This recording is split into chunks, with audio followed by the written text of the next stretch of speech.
Թարմ ուղեղով հաղորդաշարն է եթերում, բարև ձեզ հարգելի ռադիո լսողներ, տաղավարում Գարեգին Խումարյանն է, իսկ լրատվական ռադիոյի այսօրվա Թարմ ուղեղը Ազգային ակադեմիայի թղթակից անդամ Արտուր Իշխանյանն է, բարև ձեզ պարոն Իշխանյան։ Բարև ձեզ։ Պարոն Իշխանյան, Սովետի վերջին տարիները ու անկախության առաջին տարիները դուք ձեր մասնագիտության բերմամբ, այսպես ռազմաարդյունաբերության հետ կապ եք ունեցել, դե հասկանալի։ Հետո ռազմաարդյունաբերություն չեղավ, բավականին երկար ժամանակ, գոնե այն ձևով, որով որ մենք պատկերացնում ենք, որ դա պետք է լիներ։ Իսկ հետո ավելի մոտ ապրիլին, այս տարվա, տարբեր տեղերից դուրս եկան ձեզնից մի սերունդ ավելի ջահել մարդիկ, ում դուք թերևս չեք էլ ճանաչել,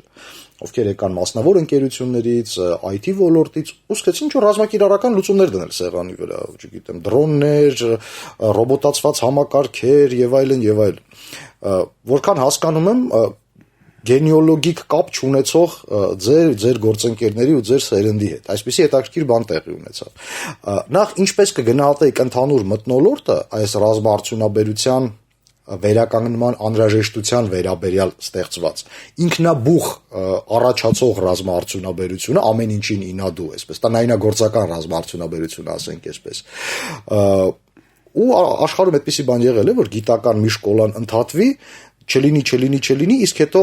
նույն աշխարհագրական տեղանքում իրարից անկախ ստեղծվի մի ուրիշը։ Շատ ճիշտ եք ասում, որ վերջին շրջանում ռազմաարդյունաբերական կոմպլեքսի ուրեմն վերականգնման անհրաժեշտությունը շատ լավ գիտակցված է, այսպես ասեմ, որակապես ավելի լավ է գիտակցված, քան այն, ինչ մենք ունեինք 1-2-3 տարի առաջ։ Նախ ինքնաբուխ ձևավորվող խմբերի վերաբերյալ, այո, պետք է ասել, որ Ղարաբաղյան շարժման սկզբից արդեն սկսեցին ինքնաբուխ ձևավորվել խմբեր, որոնք փորձում էին առաջարկել ինչ-որ ռազմաարդյունաբերական արտադրանք, փորձում էին մշակումներ կատարել եւ այլն, եւ ես եւս եղել եմ ընդգրկված դրանցից մեկում, այդ խմբերից մեկում, այդ ժամանակ ամենաառաջիններից մեկում, նախաձեռնությունը ֆիզիկական հետազոտությունների ինստիտուտի առաջատար ինժեներ շատ բարձրակարգ մասնագետ Հրանտ Ազբեկյանին էր իր գաղափարախոսությունը եւ այլն, եւ մենք երբ փորձում էինք դա անել, ուղղակի փորձը, ես նշում եմ այդ փորձը, որպեսզի համեմատության եզրեր տանեմ արդեն ներկա իրավիճակի հետ, եւ երբ մենք փորձում էինք արդեն ինչ-որ բան կազմակերպել, ձևավորել, մենք անմիջապես հայտնաբերեցինք, որ այդպիսի ինքնաբուխ առաջացած խմբեր իրենց գաղափարներով բավական շատ են, առնվազն 2 տասնյակի, ուրեմն ես գիտեմ, երբեմն դրանք նույնիսկ կրկնում էին միմյանց եւ այլն, եւ կամաց սկսեց որոշակի համակարգում տեղի ունենալ, այդ խմբերն առաջացան, այդ խմբերը առաջանում էին գիտահետազոտական կենտրոններում, առաջանում էին այն ժամանակ դեռևս աշխատող գործարաններում, ինժեներական միջավայրում, եւ սա արդեն ձեր հարցերից մեկին ինչ որտեղ պատասխանելու հիմք է տալիս։ Այդ խմբերը առաջանում էին այն ժամանակվա եղած տեխնոլոգիական հենքի վրա եւ տեխնոլոգիական մտքի, որը տիրապետում է դրան։ Այն ժամանակ մենք ունեինք հրաշալի մի բանակ, մեծ բանակ, կարելի ասել մի քանի տասնյակ հազար ինժեներներ, բարձրակարգ, բարձր որակավորման, որոնք նաեւ աշխատում էին հենց ռազմաարդյունաբերական կոմպլեքսի այն ձեռնարկություններում, որոնք կային Հայաստանում, իսկ դրանք շատ էին, եւ հետեւաբար հնարավոր էր այդ շրջանում այդ մարդիկ ինչ որտեղ թրծված լինելով այդ միջավայրում, այդ տեխնոլոգիաներում առաջարկում էին իրենց ծառայությունները կամ օգնությունը։ Դա հասկանալի է, հետագայում բնականաբար այդ ամենն արդեն սկսեց համակարգվել, ապա սկսեց պետական կառավարության կողմից ուրեմն համակարգվել եւ այլն, բանակի ձևավորում, այդ հարցին դեռ կգանք, ես Ասեմ, որ այնինչ դուք ասում եք նոր սերնդի առաջացումը, դա շատ բնական է, նոր սերնդի խմբերի առաջ գալը, դա շատ բնական է, որովհետև մենք գործ ունենք այսօր միանգամայն այլ լրիվ նոր տեխնոլոգիական բազիսի հետ։ Կարճ ասած, շատ բնական է, որ պետք է լինի լրիվ նոր սերունդ, այլ բան է խզման հարցը։ Այ խզումն ամենևին էլ դրական բան չի, լավ կլիներ, որ հին սերունդը շարունակեր հասցներ ավարտին իր գործերը, դաստիարակեր նորերին, իր միջից արդեն թրծված դուրս գար նորը, դա կլիներ բնական ուղին եւ այդ ճանապարհով բնականաբար մենք շատ անգամ ավելի ուժեղ դիրքերում կգտնվեինք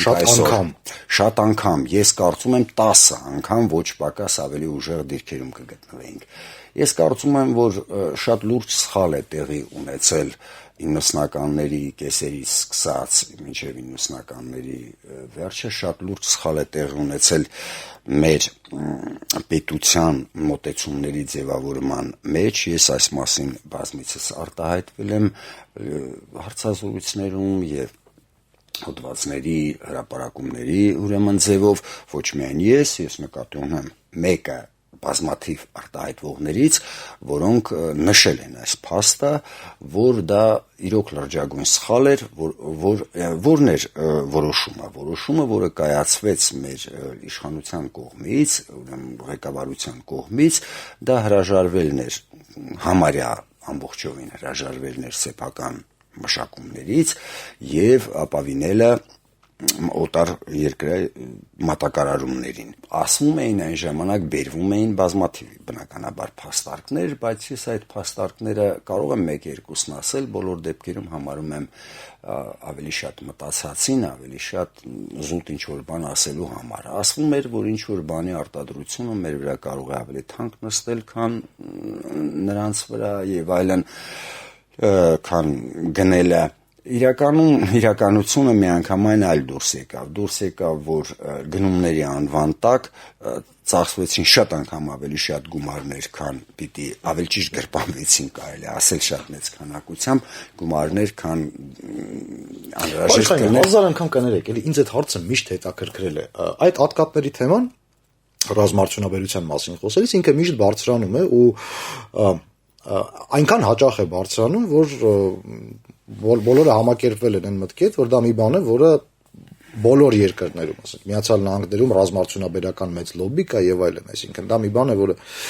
ինձ միշտ մի բան է հետաքրքրել։ Այ մեր գիտնականները, մեր արտադրական միավորումների ղեկավարները, որոնք հավատում են իրենց պրոդուկտին, որոնք հավատում են, որ իրենց հրթիռը աշխարհում ամենալավն է, որ իրենց ռումբը ամենալավն է։ Համար դες դժվար է այդ ատկատը տալ։ Այսինքն ինչի է մեր գեներալներին, մեր այդ սպառազինությունը գնողին ավելի հեշտ գործ անել Բելարուսիայում, Ուկրաինայում կամ Ռուսաստանում, քան մեր տեղական հայկական պարծյունաբերողների հետ։ Ինչի՞ չեք տալիս այդ հատկատները։ Ժամանակին տայք, այսօր տանկ կունենայինք ազգային, ինքնաթիռ կունենայինք ազգային, ինչի՞ չենք արել դա։ Չեմ կարող պատասխանել, որովհետև նման բաների հետ անձամբ չեմ առնչվել, այսինքն խնդիր չի եղել լինել թե չլինելու հարցը հատկատներով չի եղել պայմանավորված, չէ որ ես շեշտեցի իմ խոսքում, որ դրանք ընդամենը բառեր էին իմ պատկերացմամբ, ես կարծում եմ, որ դա ամենևին էական չէր, ես կարծում եմ, որ որոշման հիմքում կային լրիվ այլ դրդապատճառներ, որոշումը անշուշտ կայացվել է ամենաբարձր մակարդակով, երկրի առաջին դեմքերի մակարդակով, որոշում, որ հրաժարվել սեփական մշակումներից, հիմնականում հրաժարվել եւ ապավինել մատակարարումներին։ Կարծում ենք, որ այնուամենայնիվ դա ըստ ամենայնի դրսից թելադրված որոշում էր։ Այսինքն ես կարծում եմ, որ որոշման հիմքում եղել է աշխարհաքաղաքական ճնշումները, որպեսզի երկիրը չկարողանա հանդես գալ որպես ինքնուրույն խաղացող։ Ես ձեզ բերեմ մեկ օրինակ, որը փաստագրված է, դա մեկ ծրագրի փակման պատմություն էր, որին ես ուղիղ առնչվել եմ։ Այդ ծրագրի փակել չփակելու հետ կապված որոշումները կայացնելիս մասնավորապես հանրահայտ գեներալ Նորատեր Գրիգորյանցը գրեց եզրակացություն, որ ոչ մի դեպքում նա հանձնաժողովի նախագահն էր, որը պիտի կատարեր եզրակացություններ պիտի տար, եզրակացությունը շատ միարժեք դեմ էր փակելուն։ Դուք իհարկե չեք ասի ինչի մասին է խոսքը, չնայած 20 տարի Չէ, բնականաբար դրա կարիքը չկա, այլ ուղղակի ուզում եմ ասել, որ այս օրինակը բերելով ուզում եմ ասել, որ շատ բարձր մակարդակով էր ընդունվում որոշումը։ Դա հատկատների եւ այլնի հարց չէ։ Հատկատներ կամ նմանատիպ բաները ես կարծում եմ հանդիսանում են հետևանք եւ անխուսափելի ուղեկիցներ նման որոշումների, որովհետեւ նման որոշումներից ակտիվորեն օգտվում են ճարպիկներ, օգտվում են այլ օգտեր, դա այլ հարց է։ Վերադառնանք մեր զրույցին, որ նստի շատ հետաքրքիր թեմա է շոշափում,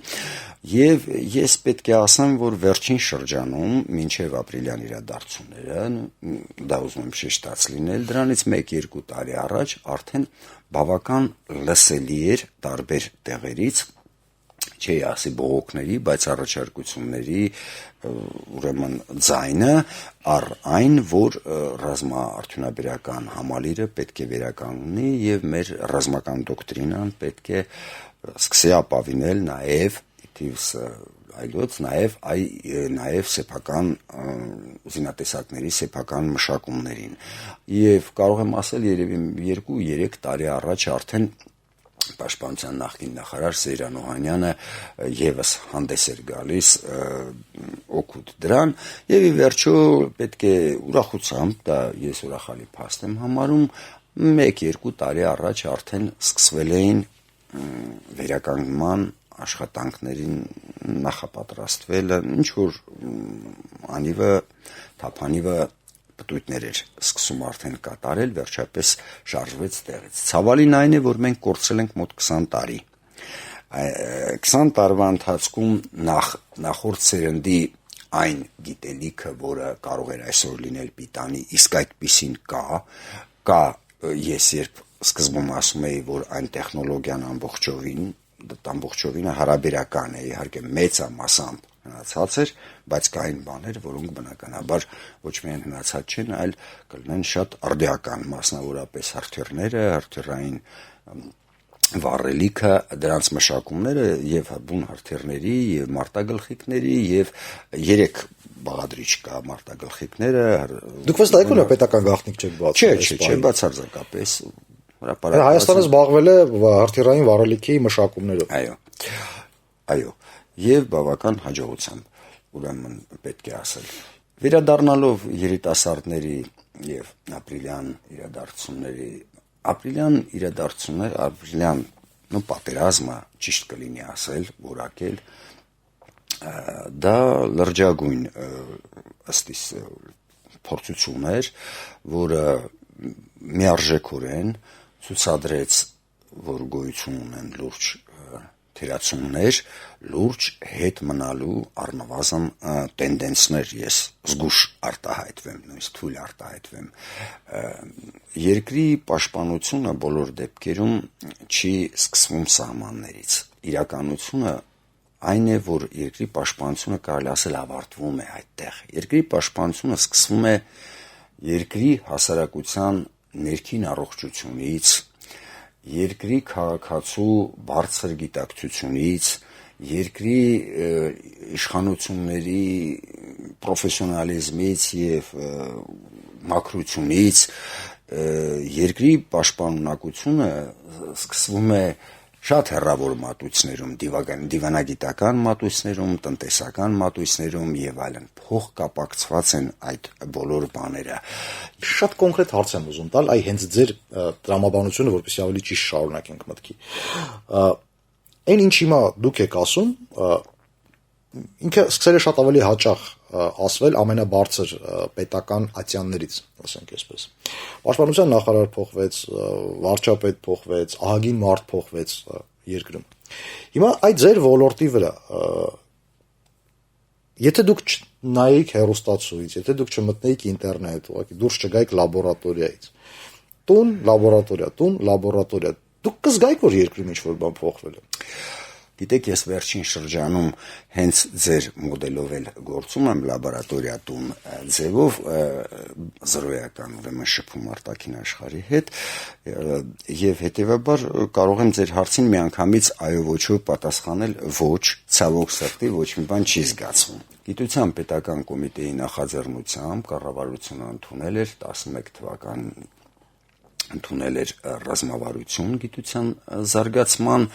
առ այն, որտեղ կար կետ այն մասին, որ մինչև 2020 թվականը երկրում գիտության ֆինանսավորումը հասցնել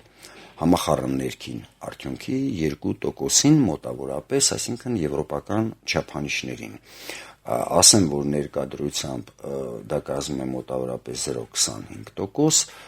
հետևաբար մոտ 10 անգամ կամ 8 անգամ ավելի պակաս։ Եվ ինչի ենք մենք ականատես, որ 6 տարի անց մենք ունենք այդ ռազմավարության ընդունումից հետո մենք ունենք 0 աճ այդ ուղղությամբ։ Բնականաբար կարելի է միարժեք պնդել, որ այդ ռազմավարությունը ցավոք սրտի տապալված է։ Ես բոլոր դեպքերում կարծում եմ, որ ճգնաժամում գտնվող երկրները պետք է կատարեն ոչ տրիվիալ բնականաբար քայլեր, որպես այդպիսին, որպես ոչ տրիվիալ քայլերից մեկը, դա գիտության ֆինանսավորման շատ կտրուկ ավելացումն է։ Կարելի է ասել, թե սոցիալական ծանր խնդիրներ ունեցող, ռազմաքաղաքական այսպիսի բարդ իրավիճակում գտնվող երկրի համար շռայլություն կարող է լինել գիտության ֆինանսավորման ավելացումը։ Կա այսպիսի տեսակետ, ընդ որում այդ տեսակետը արտահայտել են ուրեմն ներկա կառավարության գործող նախարարներ։ Իմ պնդումը այսպիսին է, որ ճիշտ հակառակը,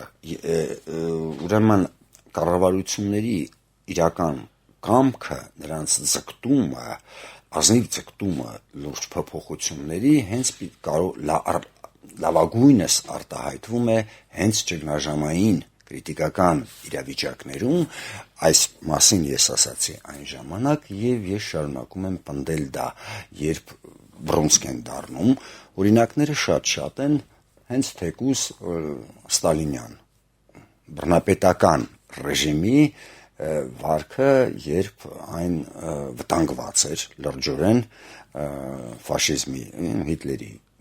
Հիտլերյան Գերմանիայի ներխուժումից 43 թվականին պատերազմի ամենածանր պահին Ստալինգրադյան ճակատամարտից հետո նա անխնա ավելացնում էր գիտության ֆինանսավորումը այդ ժամանակը, այսինքն 43 թվականի հոկտեմբերին է ստեղծվել Հայաստանի գիտությունների ազգային ակադեմիան Ստալինի հրամանով, այսինքն դա Կուրսկի ճակատամարտի նախորդին, այսինքն դա գնում են ամենածանր շրջանում դա իրականացվում էր, որովհետև գիտակցվում էր, որ դա կարող է հանդիսանալ հիմքը ուրեմն դիմակայելու եւ բնականաբար չսխալվեցին, դա ի վերջո տարիներ անց հանգեցրեց ռազմական պարիտետի գերտերությունների հետ եւ այլն։ Ամփոփելով միտքս ես կասեմ հետեւյալը. փոփոխություններ չեն նկատվում մեկ, ցավոք սրտի դրական միտումներ էլ չկան եւ այստեղ ես ուզում եմ լինել ավելի առարկայական եւ ասել շատ կոնկրետ, վերջերս ընդունվեց կառավարության ծրագիրը եւ կառավարության ծրագրում անդրադարձ կա գիտության ընդամենը 3 կետով, այդ 3 կետերից երրորդը առավել մտահոգիչ է, որովհետեւ այնտեղ ասվում է, ես այսպես կասեի միանգամից, մինչև ձևակերպումը ասելը նույնիսկ որակում կտայի, թույլ եմ տալիս ինձ մի քիչ ոչ կոռեկտ տարբերակով ասել, պոպուլիստական ուրեմն թեզ կա առ այն, որ պետք է ֆինանսներն առավելապես ուղղել դեպի կիրառական մշակումներ։ Սա ես ստիպված եմ ցավոք սրտի, ստիպված եմ որակել որպես պոպուլիստական պնդում, որովհետև կա պարզ հասարակ գիտության պատմություն եւ գոյությունի շատ պարզ հասարակ ուրեմն մեխանիկա, թե ինչպես են կիրառական մշակումները կատարվում։ Հայտնի է, որ գիտական մտքից մինչև արտադրություն մեծ ճանապարհ կա մի քանի փուլերով։ Այդ փուլերից յուրաքանչյուրը, օրինակ մշակման փուլ կա, գիտական բուն հիմնարար գիտության մասը, հետո կա մշակումների փուլ, հետո կա տեխնոլոգիական մշակումների փուլ, ապա արդեն արտադրական փորձարկումներ, այսպիսի փուլեր կան։ Եվ այդ փուլերը կարող են գնահատվել իրենց ֆինանսական ներդրումներով, որ պահանջվում են դրա համար։ Ֆինանսական ներդրումները, որոնք պահանջվում են հիմնարար գիտության դեպքում, դրանք ամենափոքր համարյա աննշան ներդրումներն են։ Իրական ներդրումները, որոնք պահանջվում են տասապատիկ ավելին, սկսվում են հաջորդ փուլերում, արդեն արտադրական մշակումների ուրեմն փուլերում, այսինքն հիմնարար գիտության եւ արտադրության միջև կան ուղակներ, որոնք այս պահին բացակայում են երկրում, եւ այս պահին պահանջել գիտնականներից կիրառական մշակումներ, դա մեծ մասշտաբով, ես նկատի ունեմ համակարգված ձևով, ես չեմ ասում համակարգված ձևով նմանատիպ արմատական պահանջ դնելը, ես կարծում եմ ուղղակի պարզապես սխալ, որովհետև նախ կիրառական արդյունքը պետք է ունենա պատվիրատու, որը պիտի գա տնտեսությունից։ Այստեղ գլխի վայր են շուռ տալիս, ասում են վարչապետը ակադեմիայում հանդիպման ժամանակ ասաց, որ պետք է դուք ձևակերպեք գաղափարը եւ գաղափարն առաջարկեք X կառույցին։ Սա բնականաբար ճիշտ հակառակն է նրա, ինչ կլիներ առողջ տնտեսություն, ինչ է առողջ տնտեսություն ունեցող երկրներում։ Առողջ տնտեսություն ունեցող երկիրն ունի պահանջարկ, նա դիմում է այդ պահանջը կատարելու համար գիտնականներին, ինժեներներին, առաջին հերթին տեխնոլոգներին եւ այլն, նրանք դիմում են գիտական մտքին եւ ապա նոր սկսում է հետադարձ ընթացքը։ Այսինքն, եթե կառավարությունը իրոք կամենում է լուրջ կիրառական արդյունք տեսնել, ապա դրա ճանապարհը մեկն է՝ կտրուկ ավելացնել ֆինանսավորումը, այն բացակա բաժինների մասերը լրացնելու ուղղությամբ, այսինքն վերականգնել արդյունաբերություն, տնտեսություն, զրոյական, ապա ստեղծել կառույցներ, որ այնտեղից կձևավորեն պատվեր, ապա վերականգնել ինժեներակոնստրուկտորական բյուրոները,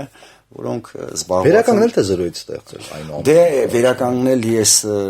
այդ իմաստով էլ այս պահին փաստորեն զրոյից ստեղծել, որովհետև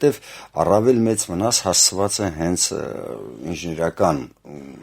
կորպուսին, այսպես ասած, որտեղ 30-ից 50 հազար որակյալ ինժեներ ունեցող Հայաստանը 90 թվականին այսօր փաստացի չունի, բացի բնականաբար IT ոլորտը, որը էլի կրկին շատ լավ է, բայց դա